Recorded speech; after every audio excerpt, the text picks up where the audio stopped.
Now I'd like to move on, and as we proceed, I would like to invite Mr. Oliver Stone to present his keynote address, Filmmaking and Peace Building. Thank you.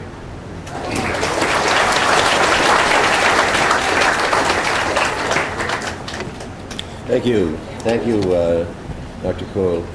Thank you, Louis and the International Peace Foundation for having me here in Cambodia. It's an honor to be back.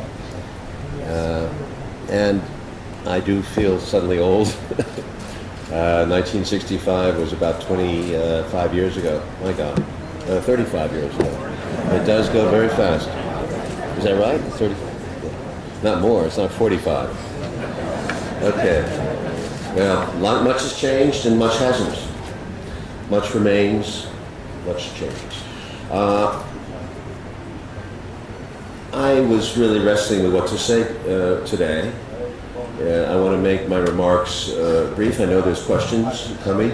I know I'm talking to mostly students, although I do see a few people further along and along the road of life. So, but remember that my remarks are directed to those of you who are entering into life in the adult phase, so to speak, for this journey ahead. And I will hope I can offer some insight. Although I am American and you are Asian, most of you, and I am here in a strange culture.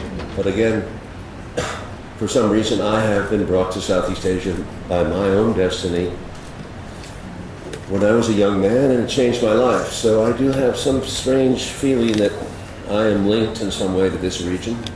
It changed, it gave me a sense of not only a huge amount of destruction and darkness, but at the same time, tremendous sense of regeneration and fertility.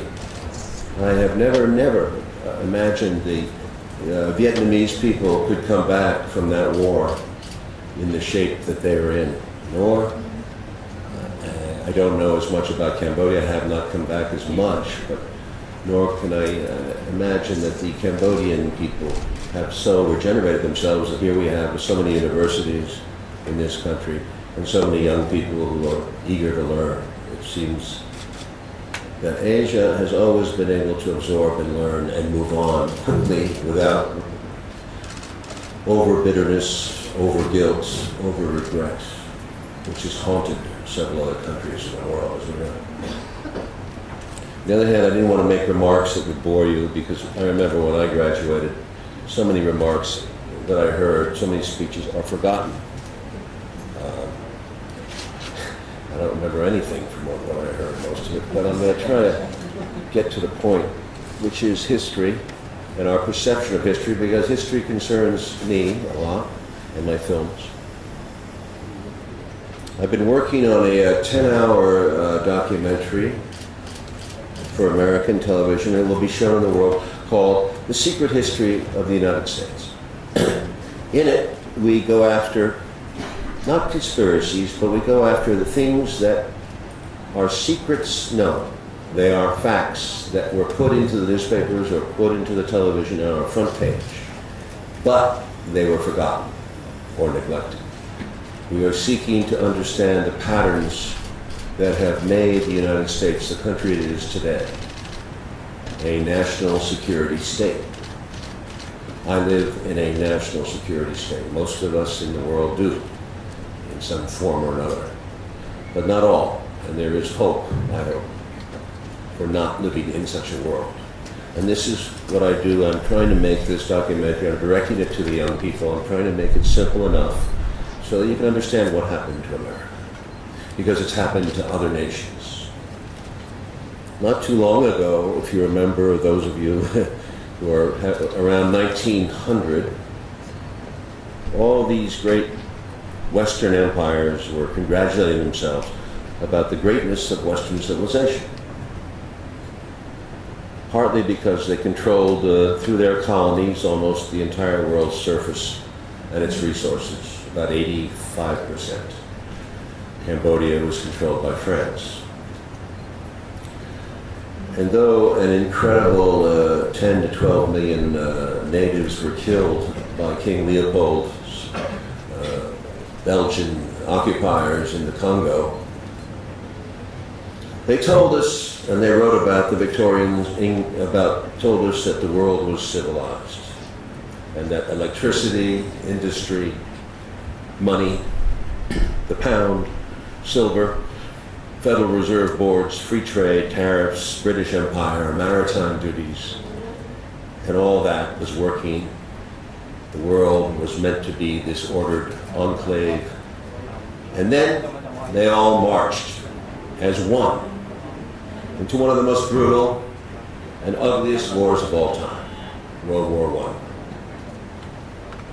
More people were killed in that war than ever up until that day in history. It was fought with gas, it was fought with chemicals, horrifying bombs, and it marked, frankly, the end of the European empires.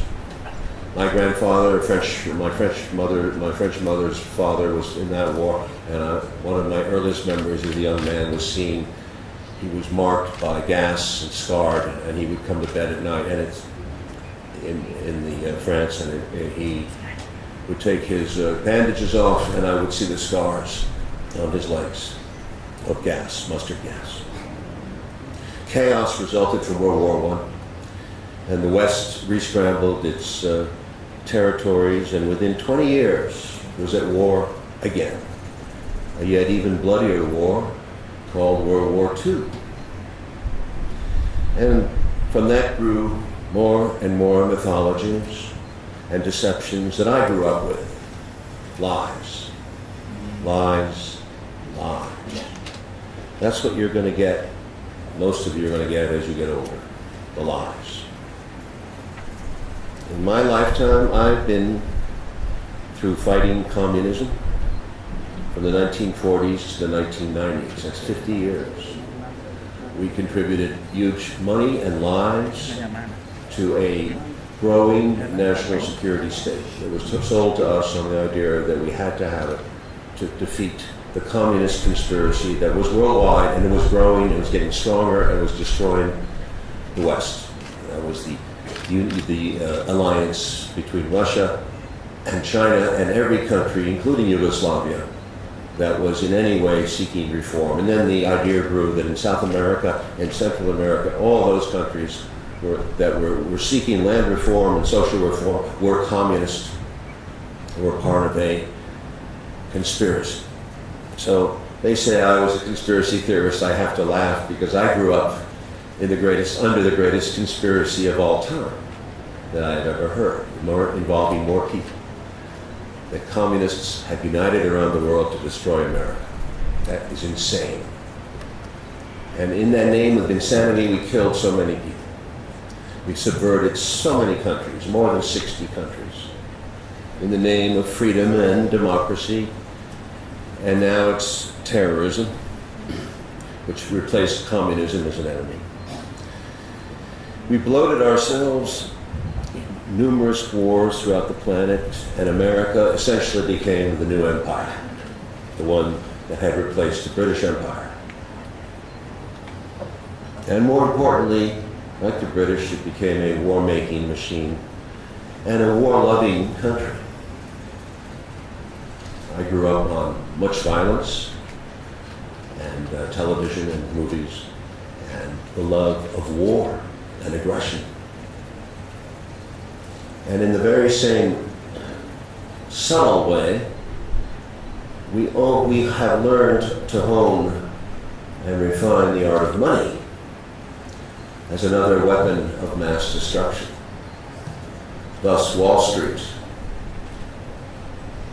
sold the idea of money as a god. And by 2000, 100 years after 1900, 100 years, if you remember correctly, some of you young people were about 12 or 13 years old, there was an amazing, around 2000, 1999, an amazing arrogance in the American establishment, and certainly in the media, about our dominant role in the world, and how everyone now, with the fall of the Berlin Wall, was going to follow the American model There was going to be neoliberal economies and globalization throughout the world. And with the Soviet Empire gone and collapsed, it was American triumphalism at its worst. And George Bush, to me historically, George Bush Jr. will represent the overweening pride and shallowness and stupidity of that moment in 2000 when he stole callously that election. It symbolized the end of something very important, the beginning of something even more horrible. And anybody who knows history could see this coming. When you boast about yourself, when you see those magazine covers, you know something wrong is going to happen. Just like the Germans did in 1941 and 1942 when the German Empire was at its peak. They could do no wrong. They were winning, they thought, in Russia. They were winning in the West. They had all of Europe at their feet. They had the luxuries and the goods pouring in, globalization, trade, everything was working. It was the German height of the apex in 1941 too, before Stalingrad in Germany, in Russia. And the last 8 years for me, and I'd say 9 years, or actually 10 years because we're there now, and I include Obama, have certainly lived up to that arrogance. A nightmare for me and people of my generation, beyond any conceivable proportions to a person who grew up in the 1960s and the 1970s when idealism was at a premium. This damaged existence was a throwback, a retroactive throwback to the 1950s when we were so scared of a nuclear attack in America. We lost somewhere in these last 10 years our image, or the last of our image. Despite Vietnam, we still had an image. The last of our image is a country that believes in immigration, in change, and idealisms.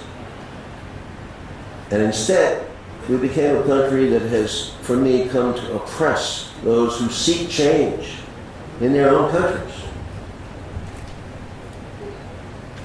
Is the worst of times? No, I don't think so. I think it's always been tough throughout history. I don't kid myself. There are other countries that all have their issues and their problems, including Cambodia. Maybe there's been a few years here and there of relative peace. But peace, I have no illusions, is not an easy thing to achieve and not a cheap thing. Peace is truly the result of struggle. And war is the result of the failure of a struggling peace. Most importantly, it is a struggle inside yourself that will make for you your own peace. How do we get there? It's up to you and up to me. I'm not the first one, and certainly the Buddhists have been there way before I say this. I'm not the first one to say that peace can only begin once you have come to grips with your own aggressiveness. I believe it. I believe the wars of the world are all there and they're going to be there. But I believe that the peace we have in our home is perhaps the most important thing we can achieve if we cannot change the world. We can start with our families, we can start with our children, we can start with our parents, and we know every time we come to our edge and we scream or we yell, we get angry, this is the beginning of a war. It's very important for us to realize that we're all part of this planet and this madness and this hostility. We have to put a stop to it. So, I'm saying to you, take it with a grain of salt as young people, because there's going to be good days and there's going to be bad days, no matter what. And on the bad days, tell yourself it's going to be okay. And on the good days, tell yourself you're okay. But have no illusions, they're both imposters. You're going to have good days and bad days. Try to take the days evenly, proportionately, and with equanimity and detachment. Take the good, the bad, and the neutral, stir, mix it up, and live in the best you can with equanimity and balance in spite of what's going on externally. That's your contribution, at least at this point. For this, you get an education. Probably the most important thing you can get here. A process by which You can develop and discipline your mind, because your mind is the most important tool you have. It's your weapon, it's your rifle. The challenge of growing up for me and for many of you is learning to live with setbacks and challenges. You've learned at school, you learn to shape your mind. And you've learned about history, the traditions, but the real point of education is to shape your mind in the same way that history and sociology and economics and mathematics and the sciences shape your mind. They teach you how to think. So you can take the same world that exists from all these sciences and arts, and you can see the world in a richer way than the pure brutality of it. You can give back, you can contribute as you grow older, and you should nurture, by doing that you should nurture civilization. Civilization is the link between all of us. It's the right way to behave. To do no harm is the beginning of civilization. To respect the right of others, to seek peace, to do good, to do justice and mercy, and express yourself with compassion, even, of course, to your bitterest enemy, is the highest challenge of all. I urge you to read history, because without memory, there is only the dictatorship of now, the panic of now. The panic I saw of an immature president like George Bush overreacting to the terrorist acts of 2001, 9/11, and saying we've got to fight back. It's us against them. We're the deciders, and the world is a free fire zone, and our phones, our privacy, our rights are all subject to the rules of state. This is the beast of fear, yelling in your face, what are you going to do? You got to do something. Revenge, bomb, kill. Don't be a softie. Act tough. You're going to hear that the rest of your life on every issue. There's always going to be hardliners in every society. Every society, there's going to be hardliners who take that position. And your whole life, believe me, from school on you're going to be subject to these vigilante mentalities, these vigilante mindsets, I call them mobs, with this desire for revenge and blood. In the 1990s and 2000, there was a worship, as there was in Vietnam, in filmmaking I saw it too, of military technologies that were awesome. Shock and awe, it was described as. Shock and awe. In Iraq War, when we attacked Iraq in 1991, and the bombs were going off on television in Baghdad, the American people were really emotionally moved and proud of how remote a war we were able to fight out, supposedly precise and technological. We could bomb without even getting our hands dirty. It was all over the television, and it was, I can assure you, George Bush Sr.'s poll ratings climbed enormously, like Hitler's poll ratings climbed in Germany when he was successful. When you have technology and you see it in the movies and you see it in the games, you want to use it. But that's not what you came to school for. Because there's always another terrorist. There's always another Dick Cheney around the corner with another version of a nightmare. It will never go away. Never. Don't kid yourselves. That was the problem with the 60s. We thought those guys were going away. They didn't. Terror is always there. It will always be there. Terrorists will always be there. Terror is you're having this fear of depression, communism, drugs, homosexuality, poverty, or generally anything that scares you. But neither terror, nor drugs, nor poverty, nor communism, nor social change, nor equality, nor abortion, nor homosexuality, nor any of these demands for change and freedom will ever cease. That's the reality that I found in this world. And there will always be those people who want to go along with change. They are those people who will always resist change. And it seems to me, after these many years, it almost breaks down to these two categories at the end of the day. Those who change and those who resist change. And here, history, strewn with corpses, can attest to that. The corpses yell their soundless warnings, and yet we never hear. Watching a younger generation march off to new wars with approving smiles renders an old man sad. What power do we really have to alter any landscape but our own? Your responsibility here is, I repeat, to civilization, to read history, to know humanity, and above all, to remember the past. I repeat that again, because repetition does work. And without memory, there is only the dictatorship of now. The knowledge of history will teach you that empires cannot succeed with physical or economic force alone, but only in the realm of the spirit. Your mind is the asset which you have appreciated while you were here. And if it is open, an open mind, it will continue to grow through your life and become better. It is your concentration that has now to hold up in the face of adversity.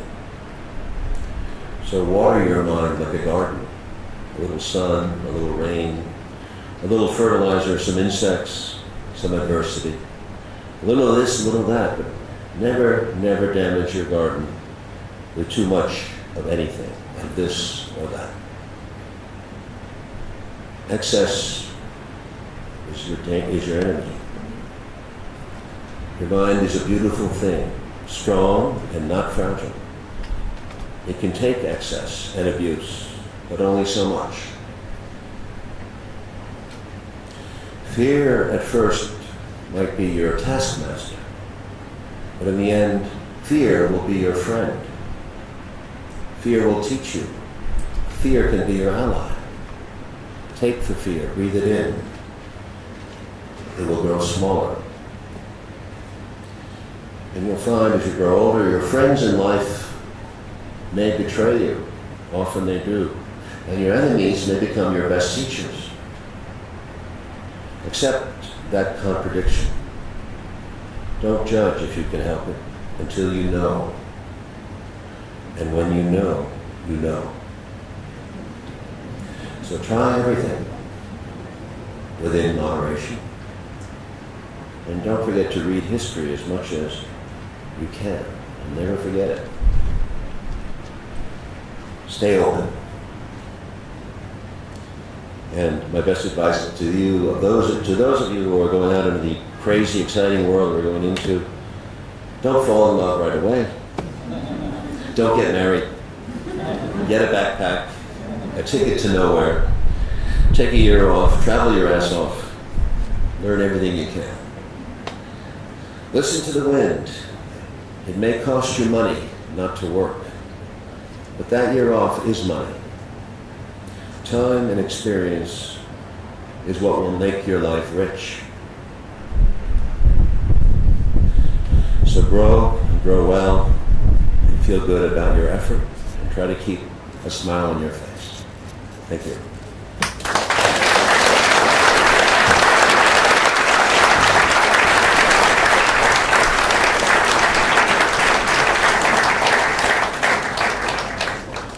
Thank you, Mr. Stone, for that very interesting speech.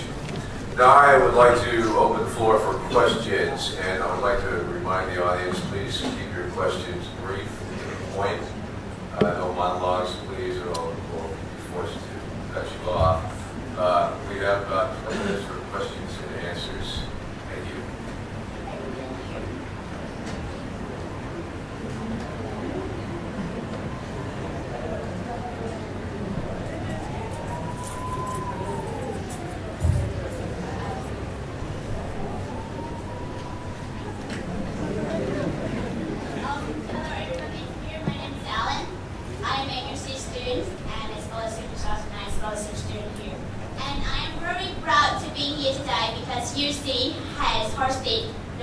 pictures, and we have like world famous people here already. And when I look through the British brochures, and I feel familiar with you, Mr. Oliver Stone, and also with your name. And I was interested at the time when I really, when I read the brochure, and I'm looking forward to seeing you in person here. And you are here already. Very proud. And I will get straight to the question.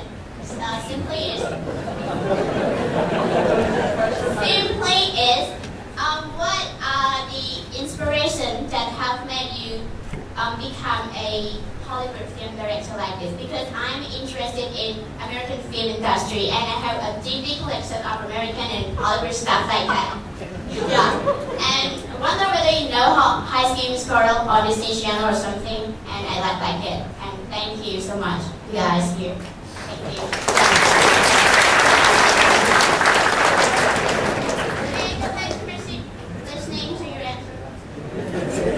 I mean, may I go to your seat? Honey, Okay.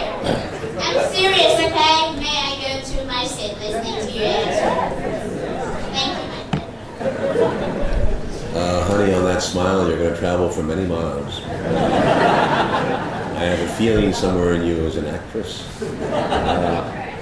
And I think you had a lot of guts. I love it that you came up there, and that's wonderful. The inspiration, or whatever you call it, I am here today because you know me from many films, but I started like you. It was one step at a time, 1 inch at a time, And that's evolution too, because you become the person you are by doing one thing at a time. I like to do 2 things at a time. It might get confusing.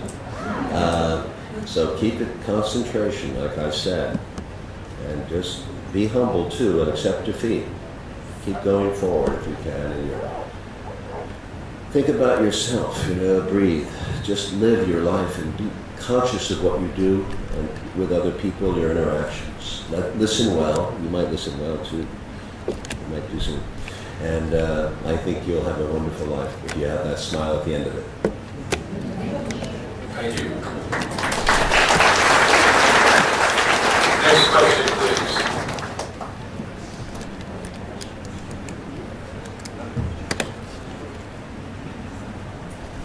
You talked a lot about taste, and I want to apologize. There are sense of wonder related to filmmaking. Since you have been criticized for promoting conspiracy theories and historical inaccuracies, can you briefly talk about the controversy after the film JFK was released in response to all of those strong critics? Can you help me out a little bit? Is the question about, he's been criticized about conspiracy theory in his films.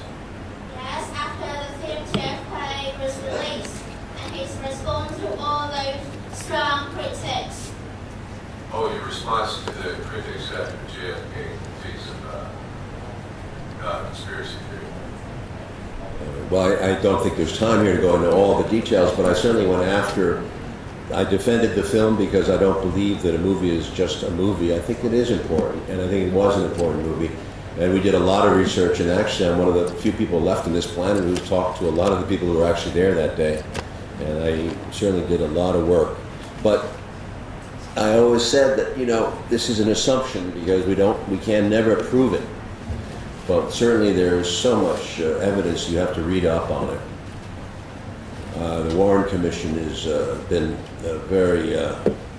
it's been promoted by the establishment of America and is believed by so many people. It's astonishing. It goes to what I was saying earlier about mythologies and lies and how a whole society can conform to a lie. And we see it again and again in every society. So this is a case of something big in American society that goes to the heart of the problem, because we are in denial not only on Kennedy assassination, but we're in denial on the Vietnam War. The whole resurgence in America, the march back to war, was based on George Bush's father saying the Vietnam syndrome is dead. In fact, Reagan said something similar, and we have since launched 7 wars since Vietnam. There was a time 10 years after Vietnam that we really tried to cool it. So there's lies and lies and lies about Vietnam, about Kennedy, and it's part of going to history, and serious history, alternative history. Dig, you're a student, you're smart, and in Asia you have some of the most brilliant minds. I wish that more of them were involved in history. I think you're mathematics and science, but I think history is crucial. Thank you. Next question, please. I believe there's some people over here. Yes.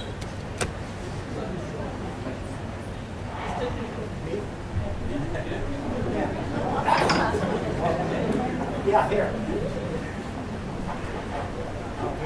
Okay, so truly is a pleasure to hear you speak. I'm going to ask you some advice, if that is possible. I'm in Cambodia at the moment representing the families of Sean Flynn and Dana Stone, 2 journalists that were kidnapped and killed in the 1970s. And we've contacted the US government and presented them with a whole bunch of evidence regarding what's happening with these 2 gentlemen, what happened to these 2 gentlemen and their grave sites. And the US government is saying that they really don't care because these guys were civilians and they weren't US military. Which way do you think I should go to sort this out, sir? What do you think is the easiest way to try to get your government to listen to the pleas of somebody who's an Australian citizen who's trying to return home, 2 of your own citizens who happen not to be military?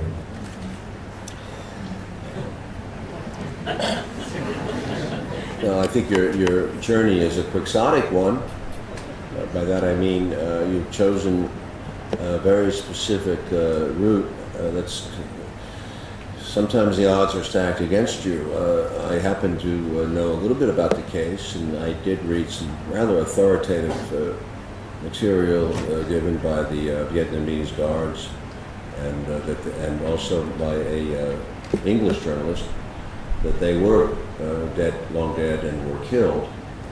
But be that as it may, if I'm wrong, I'm wrong. I don't know that the United States government is interested in all these cases, because there's so many people out there looking for POWs still, and I think that's it's scenery. It diverts from the larger issue. I mean, to look for POWs in the Vietnam War is to divert the memory from the great damage done by the war. And it's got a Rambo effect, Rambo being an American superhero who goes to Asia to find POWs. I think it's a reactionary position, and I'd be careful where you spend your energy. If you're progressive, be progressive about it. Go for things that you really can solve and help and do. It's my advice to you. Thank you. Next question, please. Up front here.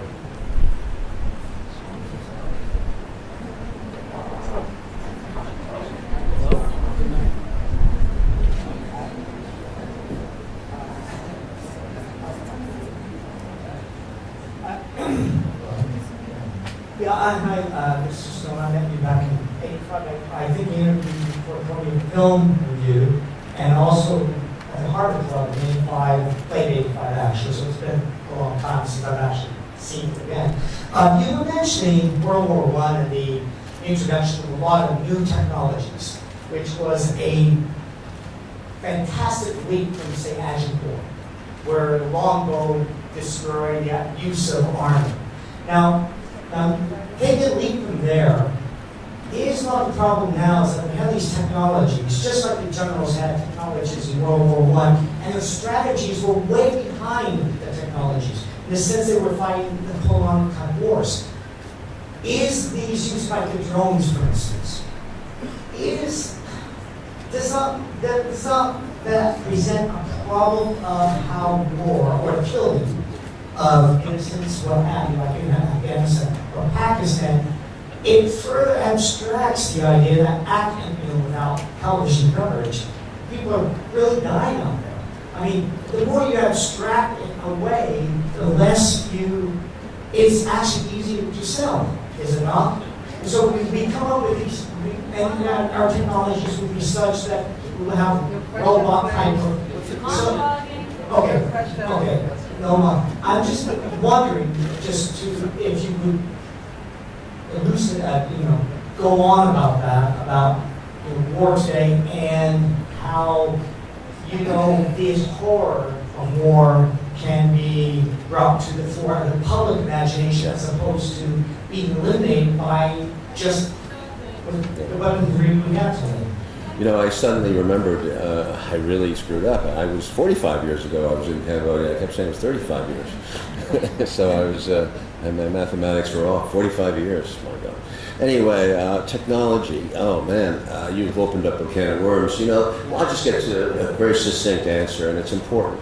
You realize that George Bush Jr., most recently in the Nuclear Posture Review, which is the American official position on war and the use of nuclear weapons.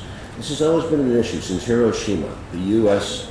has had the bomb. This has made us who we are because we have the superiority that gives us a sense of arrogance. As a result, we are not willing to make the necessary sacrifice of men in war, which real war in the old days required. The Russians lost 20 to 25 million people against the Germans. The Americans lost 250,000 in World War II. America survived World War II intact. They were never invaded. America's never been invaded, never had war on its own ground since the Civil War. We have two oceans that bless us geographically. And except for 9/11, which was not a major killing, we have had no experience of war.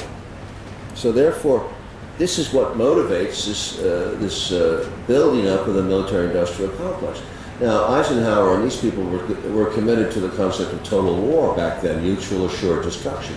We still have mutual assured destruction, which is to say, the U.S. and the Soviets still today, after so many years of this Cold War supposedly being over, we have approximately 1,000 nuclear weapons on hair trigger alert that could go off in 15 minutes.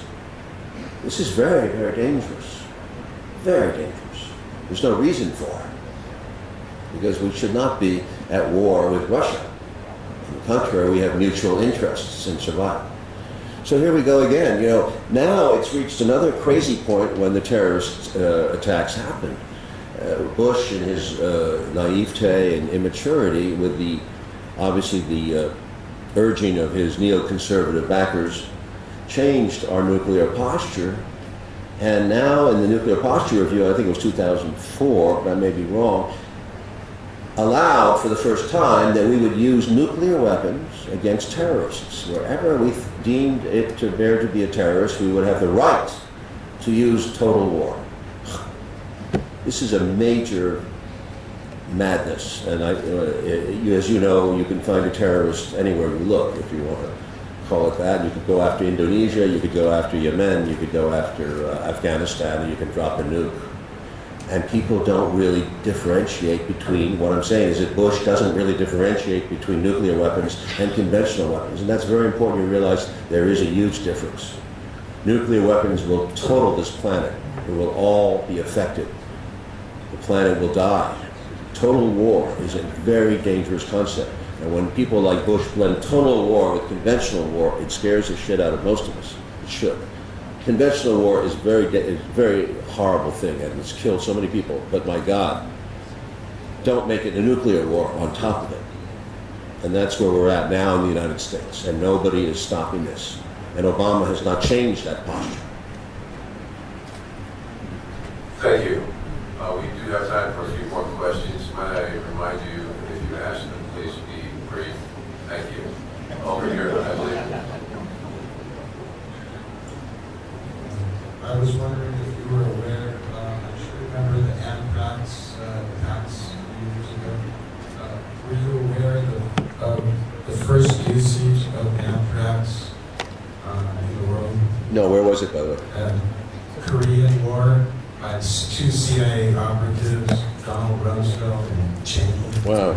I don't know the details of that. Sounds, I'm not surprised. I'm not surprised. I mean, everything we have created, we create the monsters. We have created Hussein.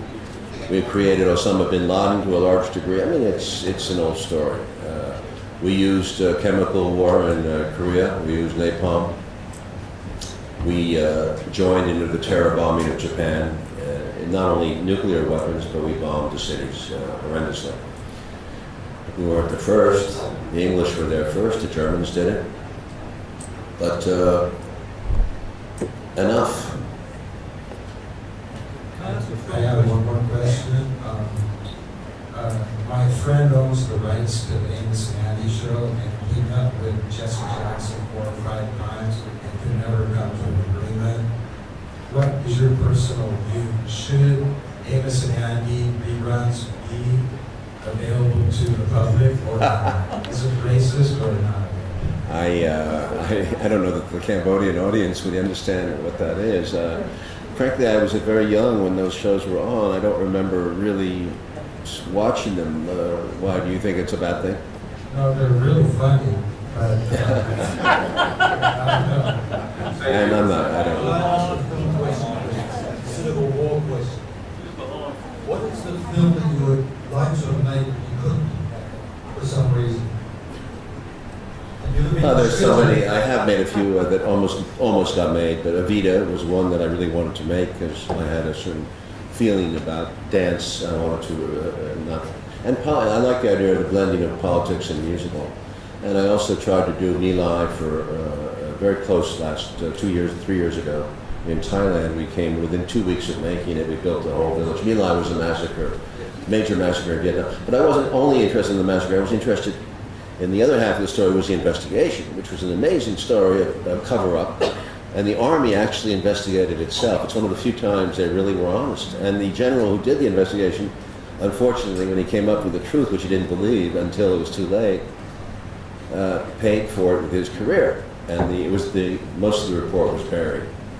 So that's a great story. Also, Beyond Borders, about the NGOs. I never made that one. There's so many films that I worked on for. You know, you have no idea on film how often you can develop a film for a year or more and it doesn't get made. It's so much energy. Excuse me. We have one question here, second question here, third person over there, and I think we have to call it quits. So please make it brief. Thank you. My name is Tracy, and I work in representation groups here in Cambodia. We need your help to get Henry Kissinger to the marriage tribunal.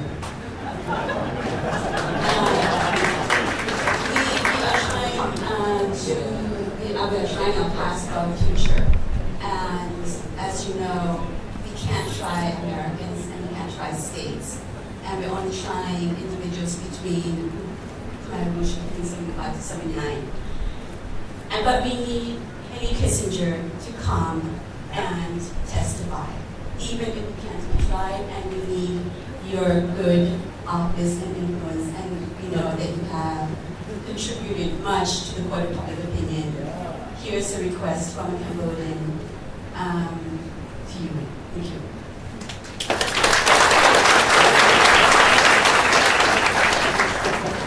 My answer to you is I'm a dramatist, and as an activist, I can only have a limited role. And the more activism I do, sometimes, the more it hurts my ability to do what I do best, which is to make films that really can affect people and move people. As an activist, unfortunately, I lose some of the real power I have to get things done as films. It's a weird trade-off. If it's Kissinger for Cambodia, why not Dick Cheney and George Bush for torture and war crimes, for the war crimes and domestic crimes against the American people, such as eavesdropping and the suspension of habeas corpus. There's no end to the injustices around us, no end as to the specifics. I have to deal with the broad generalities right now. That's the only thing I can do. Thank you. Next, please. So most Americans only learned about Cambodia 40 years ago this April when Nixon announced the land invasion of Cambodia after the years of secret bombing. And then the eruption on college campuses across America, including Penn State and Jackson State. What effect do you think that had on ultimately turning American opinion against the Vietnam War? Well, I think it had a tremendous influence in the ultimate unraveling of that. Yes, but you know, in fact, those events were pictured in the movie I did in 1995 with Anthony Hopkins. It was called Nixon, and it very much. I thought I had a wonderful scene when Nixon and Kissinger were talking about these damn students at Kent State and what it would cost them. And Nixon always had a very emotional reaction to it. It's a wonderful, I hope you have a chance to see the movie.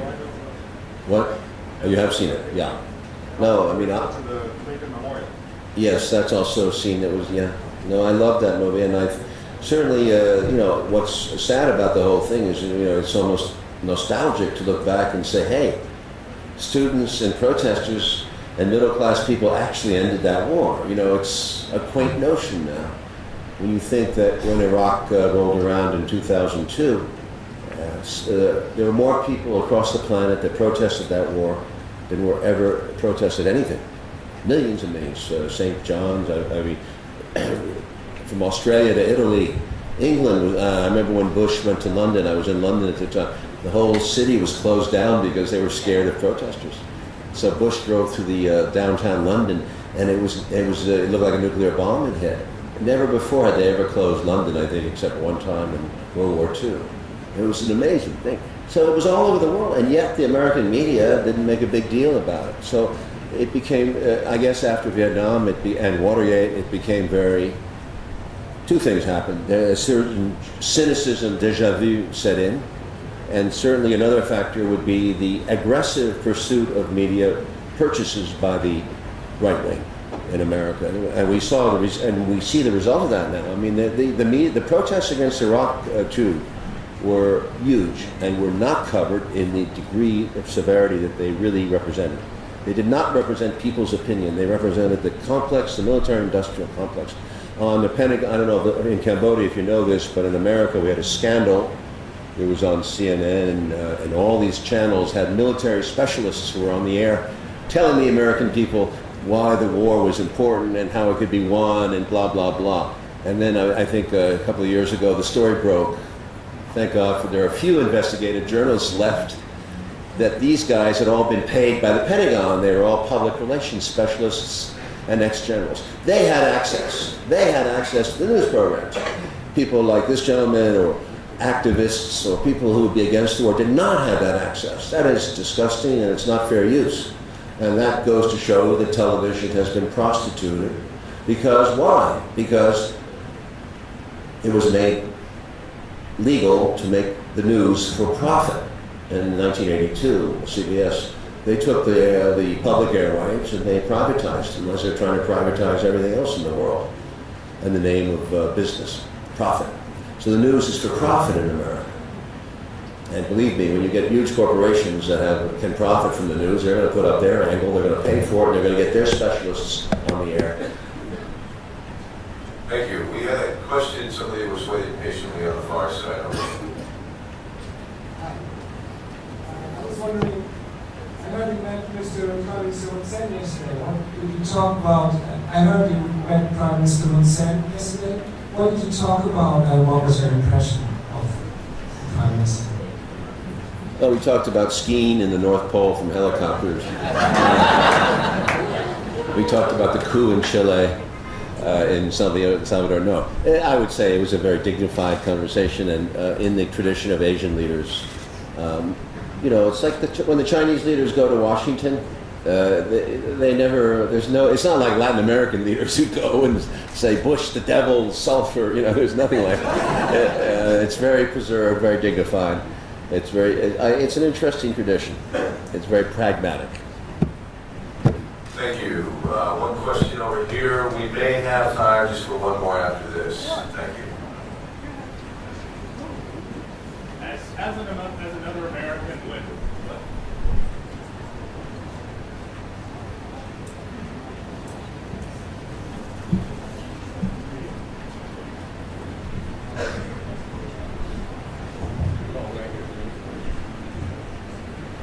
Sorry about that.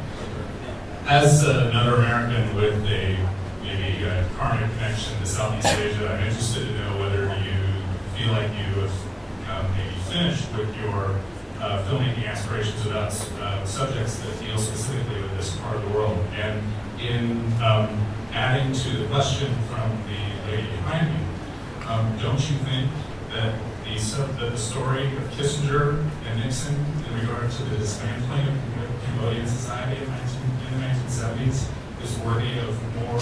Oh, it's certainly worthy. It's certainly worthy. The question is, should it be a documentary? That's always a question. And I don't chase the news. I don't chase the latest revelations. There are so many, I repeat, injustices. Why not make a movie about Bush and Cheney? I did it at W. At another level, I did a film which was about. I'm a dramatist. You have to understand, I'm not a journalist.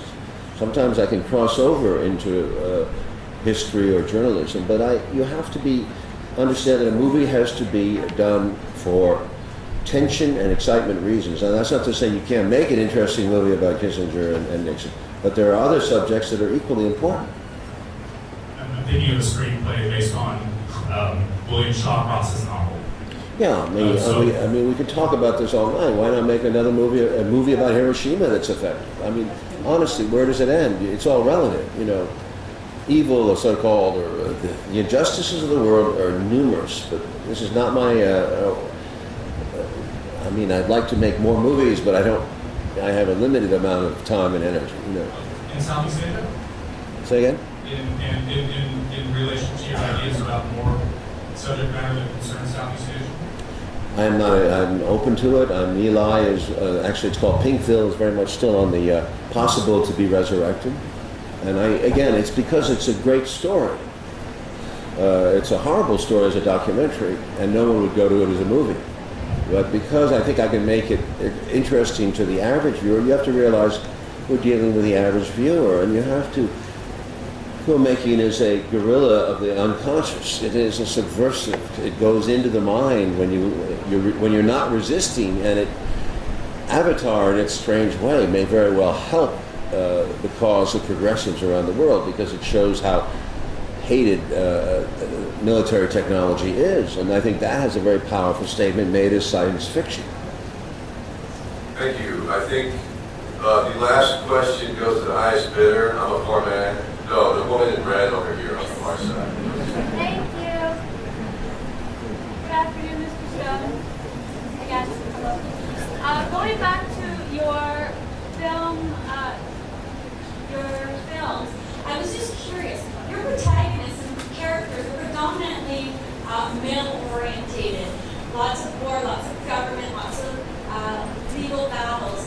Is there any particular reason or any stories that tweak your heart, or any reason that we will be able to get to see more female roles in smaller Stone movies coming out?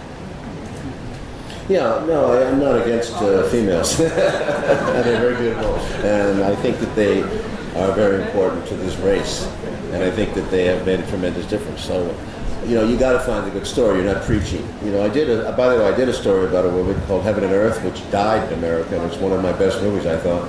It was about a Vietnamese woman who was a farmer daughter in Vietnam and went lately Hayslip, and she wrote a wonderful book called When Heaven and Earth Changed Places. It was called Heaven and Earth. It was released in 1994. Please see it. It's very special to me, but it didn't do anything because I think the Asian film was still very unknown. I mean, there's a certain discrimination, I think, against Asian actors. The American general audience. So you're facing that, unless it's a kung fu or a mystical movie. There's all kinds of issues. Listen, a good movie is a good movie. If it's a movie about a woman and it's exciting and I'll do it in a second. Because actresses are sometimes a lot easier to work with. Was that one of your choices for producing the Joy Luck Club? Yeah, Joy Luck Club I produced. Yeah, I produced Joy Luck Club, and don't forget, Joan Allen got an Academy Award nomination for Nixon as Pat Nixon. There's the long-suffering Pat Nixon, by the way. But I would love to do a film about a heroine, but it's as long as it's not contrived. And, you have to be careful with hagiography too. What was the last film I did? It was W. I think Laura Bush is certainly a strong enabler of George Bush. She's a very key factor in this movie. Without Laura Bush, George Bush wouldn't exist, and she is to blame for much of this. So she is a strong protagonist in her own way. Prior to that, I did World Trade Center, and the true story, and the two wives play a very significant role. Maggie, I try to make it proportionate, but if you go out and do Amelia Earhart and you make the movie only about the woman and there's no men in her life because you're trying to, that's not doing history any favors either, because it's a boring movie. On the other hand, $1 Million Baby was very interesting. Thank you. Okay. 30 seconds, right here. Thank you. Mr. Stone, if you were to produce a 1968 portrait of Southeast Asia today, which country would you choose for location? Well, I told this gentleman Pinkfield I was working on it for almost half a year. It's a wonderful story about the My Lai massacre in March of '68. For location in Vietnam or Cambodia? It was in Vietnam. My Lai massacre in March. Thank you. Once again, Mr. Oliver Stone. Thank you very much.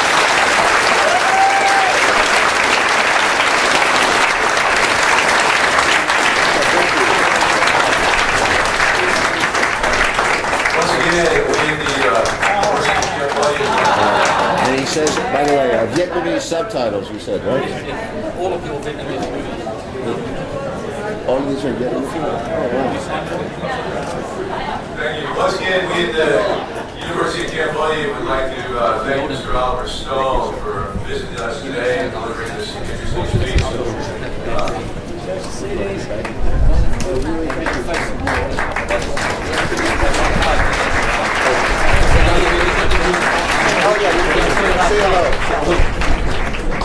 Next week, the University of Cambodia will be hosting Dr. Giesel, Nobel laureate, biology at 2 o'clock.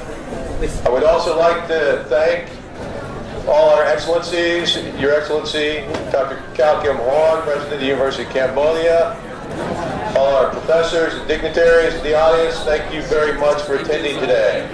Thank you.